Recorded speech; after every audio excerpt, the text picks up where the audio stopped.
हमारा जो next topic है वो है माइनर्स एंड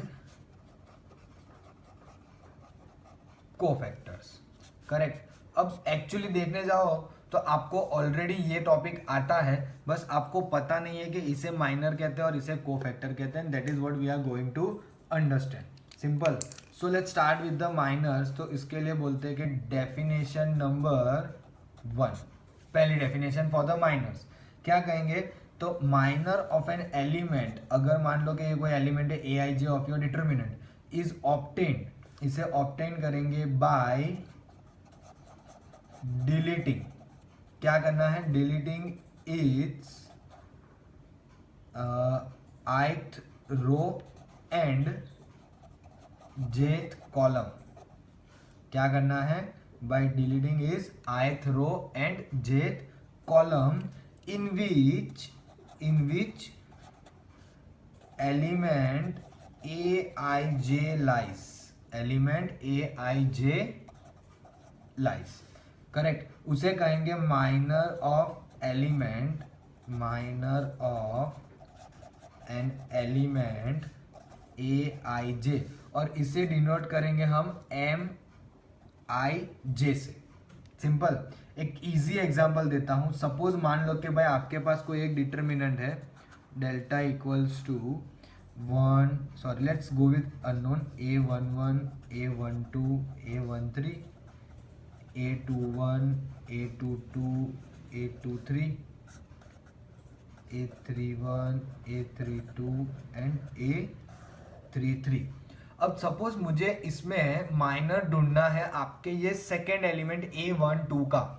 तो क्या कहा डेफिनेशन है कि ए आई जे का minor of an element A I J obtain कैसे करेंगे? बाय डिलीटिंग इट्स ith रो। मतलब अगर ए आई जे के हिसाब से a12 है तो a12 मतलब फर्स्ट रो और सेकेंड कॉलम। सो क्या करना है? उसको एलिमिनेट कर दें। तो फर्स्ट रो एलिमिनेट कर दी, सेकेंड कॉलम एलिमिनेट कर दी। उसके अलावा जो आपके एलिमेंट बचेंगे वो आपका डिटर्मिनेंट नया बनाएगा। मतलब क्या बचेगा? a21 a23 a31 a33। इससे एक 2x2 का एलिमेंट बनेगा, डिटर्मिनेंट बनेगा, वो होगा आपका minor of this particular element. तो उसको हम m12 से डिनोट करेंगे फॉर दिस वन। इस तरह से हमें माइनर मिलता है। Simple. I don't think so कि इसमें कोई इतनी डिफिकल्टी हमें लगेगी, है कि नहीं? चलो आगे बढ़ते हैं। तो माइनर से आगे जाते हुए आता है उसका रिमार्क। अब हमने अभी देखा कि जब मैंने ये डिटर्मिनेंट 3/3 का बनाया है, अब जब उससे उसके कोई एलिमेंट का माइनर ढूंढा तो वो एलिमेंट के माइनर का ऑर्डर क्या आया? 2।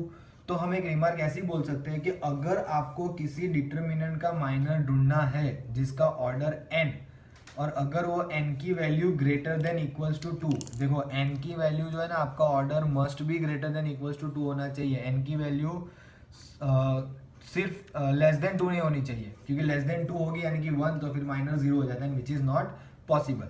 तो आपका ऑर्डर जो है वो 2 या उससे बड़ा होना चाहिए। तो आपके माइनर के एलिमेंट का जो ऑर्डर बनेगा या माइनर के डिटर्मिनेंट का जो ऑर्डर बनेगा वो उससे 1 डिग्री कम होगा। That means order of a minor is n-1। कि minor of an element of determinant of order n is a determinant of order n-1। एक ऑर्डर आपका कम हो जाएगा। अगर मेरे पास डिटर्मिनेंट 4/4 का होता और 4/4 के डिटर्मिनेंट के किसी एक एलिमेंट का अगर मैं माइनर ढूंढ रहा हूं तो उस पर्टिकुलर एलिमेंट का माइनर मुझे जो मिलेगा वो उससे एक ऑर्डर कम होगा, यानी कि ऑफ डिग्री 3। सिंपल। चलो आगे बढ़ते हैं टुवर्ड्स द डेफिनेशन नंबर 2। तो डेफिनेशन नंबर 2 क्या कहती है? तो ये माइनर के लिए थी, तो let's say this is for cofactor. तो कोफैक्टर ऑफ एन एलिमेंट कैसे लिखते हैं? Cofactor of an element A I J, उसको डिनोट करेंगे, डिनोटेड बाय कैपिटल ए आई जे, और उसकी फॉर्मूला आएगी capital A I J equals to -1 raise to I plus J into mij, and this is nothing but the minor। क्या कहा? Cofactor of an element A I J, जिसको denote करेंगे capital A I J, is defined by A I J, capital A I J equals to -1 raise to I plus J into MIJ। MIJ is nothing but the minor of that particular element। Simple. चलो, तो इसको समझने के लिए एक example ले लेते हैं जिससे हम प्रॉपरली समझ पाएंगे। देखो कुछ नया या एकदम ऑर्डिनरी एक्स्ट्रा ऑर्डिनरी नहीं हो रहा है। आपको जो पर्टिकुलर एलिमेंट का माइनर मिलेगा उसके बाहर बस साइन में हमें ध्यान देना है टू गेट द कोफैक्टर। एक सिंपल से एग्जांपल वापस बता देता हूँ। जैसे हमने A12 के लिए माइनर ढूंढा। अब मान लो कि मैंने ये A12 का माइनर लिखा। ये A12 का माइनर हमें कितना मिला था, तो कि भाई A21, A23, A31 और A33। This was the minor of 1 2। तो what will be the cofactor of 1 2? तो क्या लिखेंगे, -1 रेज टू i प्लस जे। आई और जे मतलब 1 + 2 इंटू एम आई जे क्या है, A21, A23, A31 और A33। अब -1 का पावर देखो 1 + 2 यानी कितना हो रहा है, ऑड हो रहा है, तो यहाँ पे माइनस बचेगा तो ये माइनस में रहेगा, बस एज सिंपल एज दैट। अब जब हम ये डिटर्मिनेंट एक्सपांड करेंगे 2/2 का, अब वो डिटर्मिनेंट की साइन अगर पॉजिटिव आ रही है तो आंसर नेगेटिव हो जाएगा। अगर इस डिटर्मिनेंट की साइन नेगेटिव आ रही है तो इसके साथ का वो आंसर पॉजिटिव हो जाएगा। बस इतना सा हमें ध्यान रखना है between the minors and the cofactor. बहुत सिंपल सा है और यहीं पे आपका उसका डिफरेंस पूरा प्रॉपरली क्रिएट हो गया है। This side is the minor and this side is the cofactor, है कि नहीं।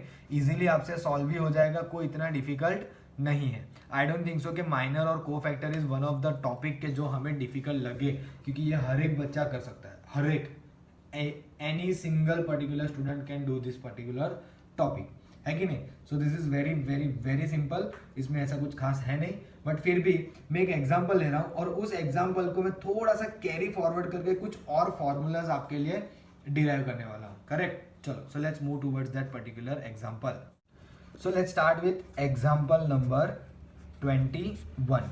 क्या कहा है, find minors and cofactors of the element A11 A21 in the determinant, correct. और हमें जो डिटर्मिनेंट दिया है वो मैं यहाँ पे आपके लिए लिख देता हूँ, delta equals to A11 A12 A13 A21 A22 A23 A31 A32 और A33।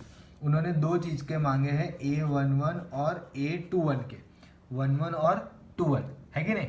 चलो, so let me find that particular for you people, जो बहुत बहुत इजी काम है, उसमें कोई इतनी ज़्यादा डिफिकल्टी नहीं है। कैसे मिलेगा, सो माइनर से स्टार्ट करते हैं। चलो, माइनर ऑफ A11 क्या आएगा, M11 हमने डिनोट करना सीख लिया है, इज इक्वल्स टू क्या करेंगे, A11 की कॉलम और रो को एलिमिनेट कर देंगे, है कि नहीं, कॉलम और रो को। सो कॉलम और रो को एलिमिनेट करते हुए क्या बचेगा हमारे पास, A22 A23 A32 A33। और अगर इसको मैं एक्सपांड कर दूँ तो it will B A22 into A33 minus A32 into A23। Simple, चलो कोई बात नहीं। अब देखते हैं इसका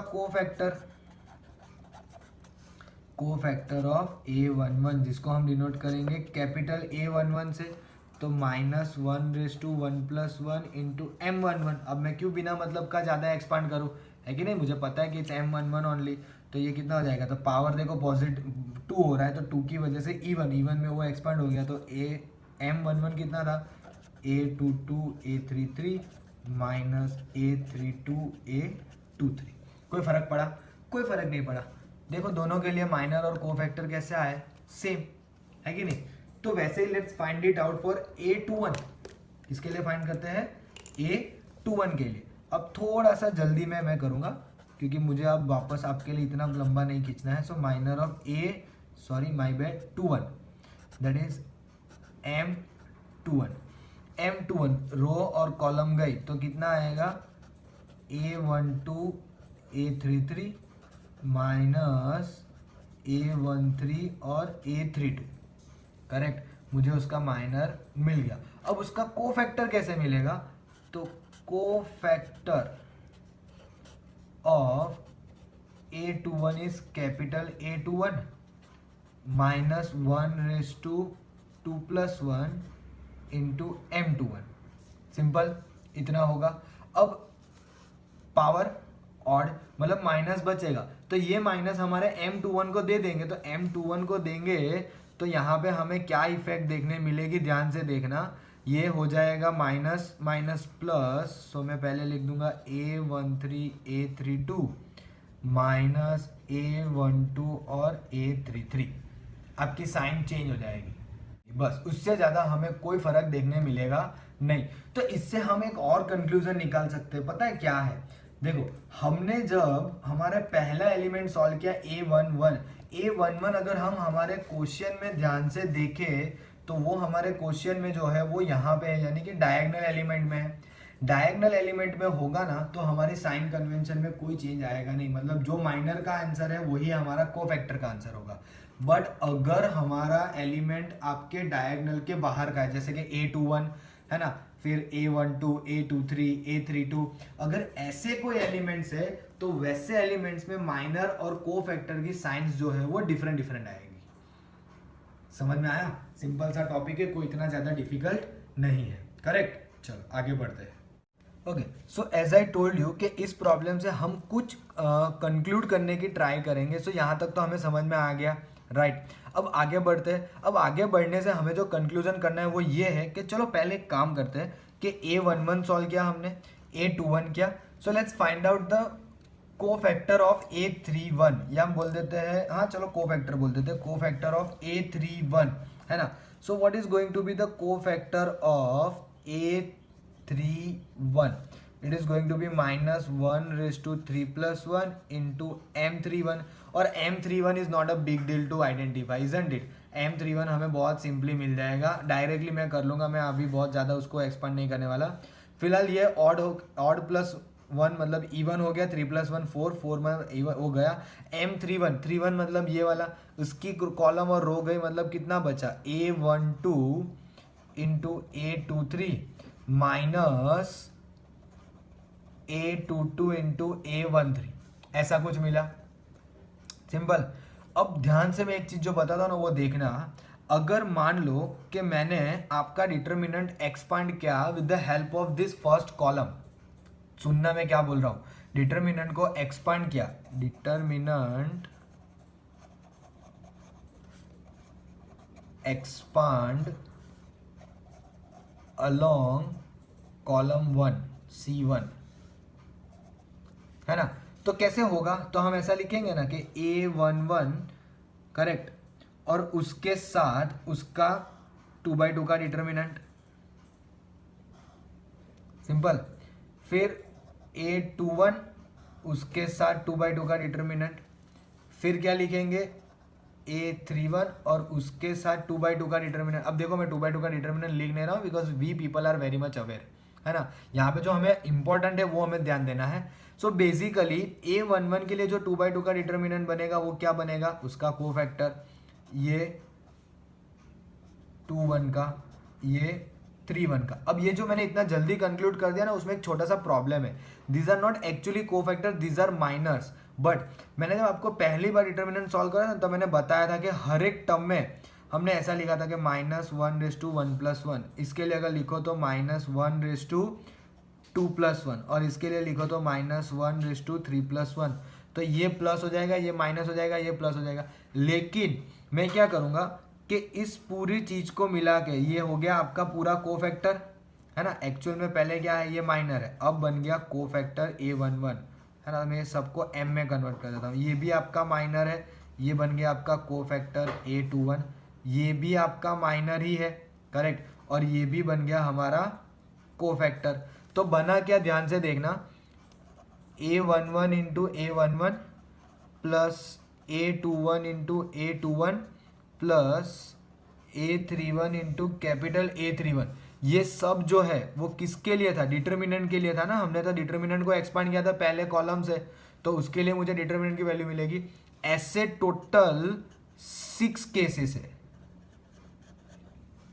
अब ये कहता क्या है कि अगर हम किसी एलिमेंट को उसी के कोफैक्टर से मल्टीप्लाई करते हैं और उनका सम करते हैं तो हमें क्या मिलेगा, वैल्यू ऑफ डिटर्मिनेंट, यानी कि लिखेंगे अगर हमें लिखना हो तो क्या होगा, sum of products of elements of C1, sum of products of elements of C1 with their corresponding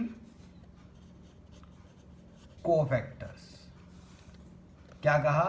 some of products of elements of C1 with their corresponding cofactors, this will give you the determinant. अब यहां पे हम change करेंगे तो 6 cases में कैसे करेंगे? तो sum of products of elements of C2 with respect to their corresponding cofactor, वैसे C3, R1, R2, R3, मतलब किसी भी रो के मैं उसी के करस्पॉन्डिंग कोफैक्टर से प्रोडक्ट करके अगर सम करूं तो वो मुझे डिटरमिनेंट की ही वैल्यू देगा।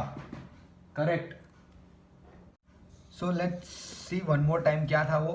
Delta is equals to sum of product of elements of any row और column with their corresponding cofactors.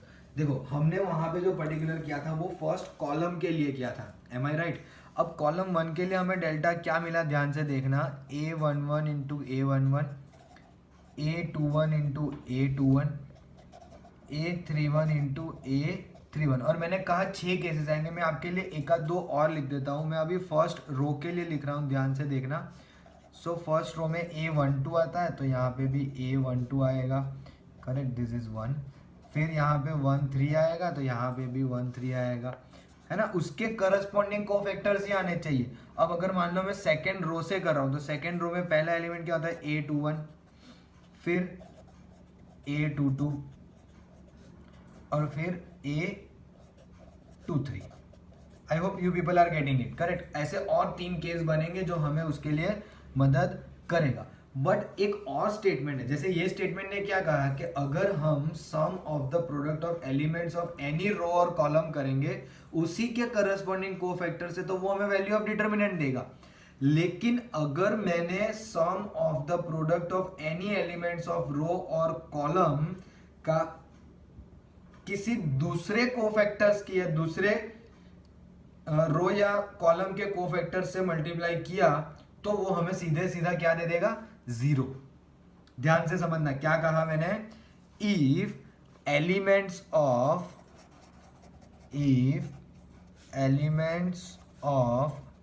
A row और column are multiplied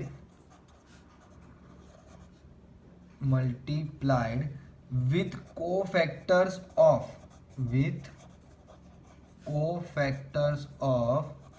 any other row or column, then their sum is 0।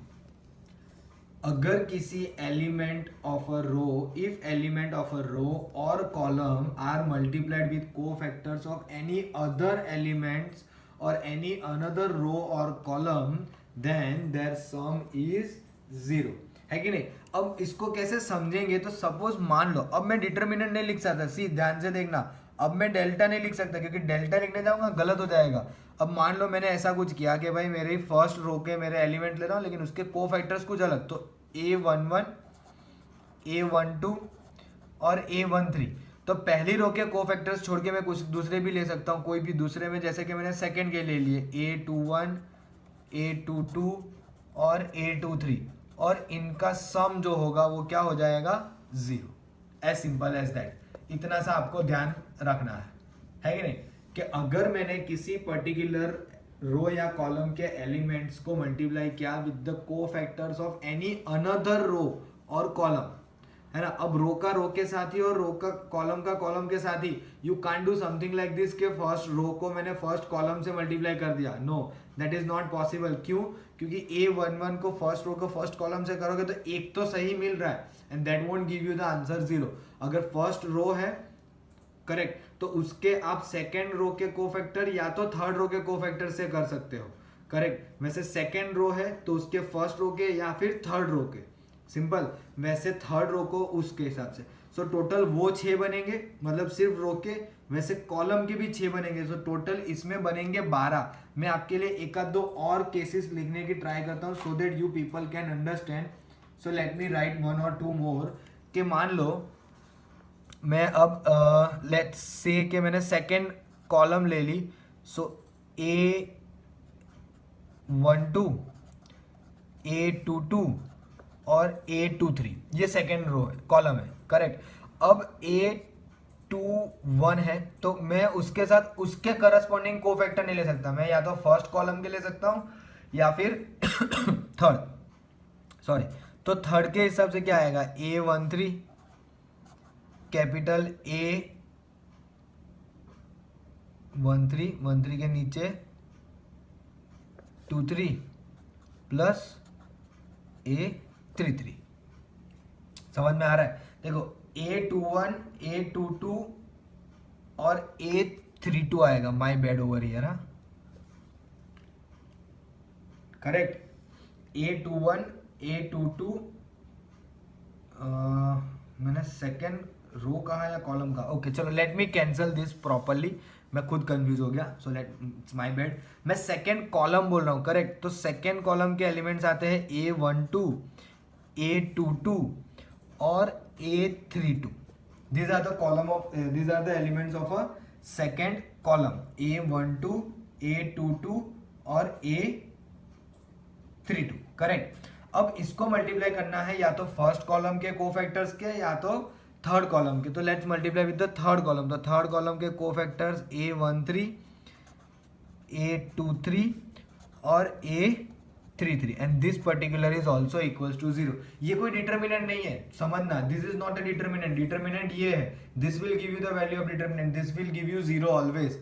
मतलब अगर आपने किसी particular रो के elements का product किया है किसी दूसरी रो के कोफैक्टर से, दूसरी रो के एलिमेंट्स के कोफैक्टर से, तो उनका सम हो जाएगा 0, एज सिंपल एज दैट। ये मैं इतनी बार रिपीट इसीलिए कर रहा हूं because this two particular concept, this both are important for JEE Mains. ये दोनों जेई मेंस के लिए बहुत बहुत बहुत इंपॉर्टेंट है। हमारे टेक्स्ट बुक में तो है, लेकिन for JEE Mains this is very important. ये जेई मेंस में हमें बहुत बहुत काम आता है, सिंपल। सो इसमें बनेंगे टोटल 6 केस, और इसमें पर्टिकुलर रो वाइज 6 केस बनेंगे और कॉलम वाइज 6 केस बनेंगे। मतलब एक रो के 2 केस बन सकते हैं, वैसे सेकेंड रो के 2 केस, थर्ड रो के 2 केस, तो टोटल रो वाइज 6 केस। वैसे फर्स्ट कॉलम को सेकेंड और थर्ड के साथ, सेकेंड कॉलम को फर्स्ट थर्ड के साथ, थर्ड कॉलम को फर्स्ट सेकेंड के साथ, तो इनके भी 6 केस बनेंगे। So total we have a 12 cases in this one and 6 cases in this one, simple। चलो, so let's take a few 1 or 2 problem. मैं आपके लिए एक्सरसाइज तो बिल्कुल सॉल्व नहीं करने वाला because this is very very easy. मैं एक प्रॉब्लम आपके लिए सॉल्व कर रहा हूँ, I will leave it the exam exercise for you people, you can try at your home. Let's have a look at example number 22। क्या कहा है, find minors and cofactors of the element of the determinant. So हमें minors और cofactors तो ढूंढने ही हैं, लेकिन साथ में वेरीफाई करना है कि A11 capital A31, A12 capital A32, A13 और कैपिटल A33। सो ये फर्स्ट रो के उन्होंने कोफैक्टर लिए हैं विद द थर्ड रो, और ये 0 आने चाहिए, ये हमें बताना है, correct. So this is the determinant we have, क्या है, 2, 6, 1 -305 5 4 -7। अब ये प्रॉब्लम हो जाता है एकदम लेंथी, एकदम लेंथी इसीलिए क्योंकि उन्होंने माइनर और कोफैक्टर बोले हैं सारे एलिमेंट्स के, है कि नहीं। तो वो हम कैसे करेंगे, तो वो काम हम लोग है ना पैरेलली बाजू बाजू में ही खत्म कर देंगे, because otherwise it will be very very difficult और very lengthy, simple. So let's start with the minor of 1 1। क्या आएगा, इसके लिए करेंगे ऑब्वियसली, तो इसकी रो और कॉलम ढक दो, ये आएगा 0 5 4 -7, तो ये तो 0 और ये होगा -20, करेक्ट। और इसके लिए A11 कितना होगा, तो -1 raised to 1 + 1 into Mij। अब -1 का पावर इवन हो गया है, तो एम आई जे जो है वही रहेगा -20। और मैंने ऐसे भी आपको शॉर्ट ट्रिक बता दी है कि डायगनल के एलिमेंट्स में आपका माइनर और कोफैक्टर सेम रहता है और नॉन डायगनल में वो चेंज हो जाता है। सिंपल। चलो फिर आगे बढ़ते हैं M12 के लिए देखोगे तो M12 मतलब इसके लिए, तो इसके लिए रो और कॉलम ढक गए, कितना होगा 6 7 -42 और ये -4, सो ये हो गया -46। अब इसका A12 कितना होगा, तो -1/1 + 2 MIJ, पावर ऑड, नेगेटिव रहेगा तो ये माइनस माइनस साइन चेंज होके प्लस हो जाएगा। एम आई राइट, है कि नहीं? तो एक काम करते हैं, हमें जितनी ज़रूरत है उतने हम ढूंढ लेते हैं कोफैक्टर्स, है ना, मतलब उसके लिए उसके माइनस डेफिनेटली, है ना। तो हमें चाहिए A31, सो मुझे ढूंढना पड़ेगा M31 यानी कि इस एलिमेंट को बोलेंगे A1 1 2 1 3 2 1 2 2 2 3 3 1 3 2 3 3 1 के लिए, तो 1 की रो और कॉलम को ढक देंगे तो कितना बचेगा, ये हो जाएगा -12 -0 तो -12। तो A31 -1/3 + 1 × -12, तो ये तो माइनस पावर इवन हो गया तो प्लस हो जाएगा, तो ये तो -12 ही रहेगा। You can see the diagonal का एलिमेंट है वही रहता है। M32 ये रो गई, ये कॉलम गई, 4 2 8 and 6 5 30, है कि नहीं? तो उसके हिसाब से कितना हो जाएगा -22। तो A32 कितना आ रहा है, देखो आपको तो 2/2 के डिटर्मिनेंट लिख के करना है, जैसे मैंने ये पहला वाला लिखा है वैसे आपको पूरा प्रॉब्लम सॉल्व करना है। मैं आपके लिए ये जल्दी जल्दी में बता रहा हूँ आपको। -1/3 + 2 -22, ये पावर ऑड, सो नेगेटिव रहेगा तो माइनस माइनस प्लस हो गया। वैसे M33 तो ये वाले के लिए तो 2 × 0 0 और माइनस माइनस प्लस 6 3 18, ये 18 ही आएगा। A33 डायगनल का एलिमेंट है तो साइन चेंज होने वाली नहीं है, क्यों, 3 + 3 6 होगा ना, सो पॉजिटिव ही रहेगा 18। अब हमें क्या करना है, अब हमें लगानी है, हमें जो क्वेश्चन में बोला हुआ है वो वाली फॉर्मूला, और वो फॉर्मूला क्या कह रही है, तो वो फॉर्मूला हमारे क्वेश्चन में कुछ ऐसी है, A11 × A31, A12 × A32 और A13 × A33। This is what we have, है कि नहीं? अब इसके लिए क्या करेंगे, तो सिंपल सा मेरे पास सब अवेलेबल है, A11 A12 A13 सब अवेलेबल है। तो क्या करते हैं, पहले एक काम करते हैं, पहले डिटरमिनेंट में से ना फर्स्ट रो के एलिमेंट्स जो है वो हम लोग देख के लिख लेते हैं। सो फर्स्ट एलिमेंट जो है वो है A11 का 2, A31 हमें मिला, कितना मिला, -12, प्लस A12 कितना है, -3, A32 कितना मिला, ओ सॉरी हाँ -12 ही रहा है लकीली। A32 कितना मिला, 22, A13 कितना है, 5, A33 कितना मिला, 18। सिंपल। और हमें इसे क्या बताना है कि ये आंसर 0 आना चाहिए। सो मुझे दिख रहा है 12 2 -24, 22 3 -66, 18 5 90, ये 6 और 4 10, 1 6 3 9, okay. So -90 + 90 and that will be equals to 0। मिल गया हमें 0, है कि नहीं, विदाउट एनी डिफिकल्टी। कितना सिंपल प्रॉब्लम है ना। सो आई गेस आज के हमारे यहाँ पे ही हमें रुकने की ऐसे तो ज़रूरत है अब, क्योंकि एक्सरसाइज में जो प्रॉब्लम्स है ना वो बहुत बहुत इजी है। आप देख सकते हो बहुत सिंपल है। माइनर्स और कोफैक्टर्स फाइंड करने बोले हैं, पहले दो 2/2 के हैं, फिर 3/3 के हैं। उसके बाद के जो दो प्रॉब्लम है ना वो हमारे लिए little bit not important but it's a good one. कैसे, तो उसमें ऐसा बोला using cofactors of second row evaluate delta. अब ये पर्टिकुलर प्रॉब्लम में आप कैसे सॉल्व करोगे उसका मैं आपको थोड़ा सा आइडिया देता हूं कि क्या कहा है कि यूजिंग क्या करना है, cofactor of elements of second row के एलिमेंट्स की मदद से हमें इस डिटरमिनेंट को इवेल्युएट करना है।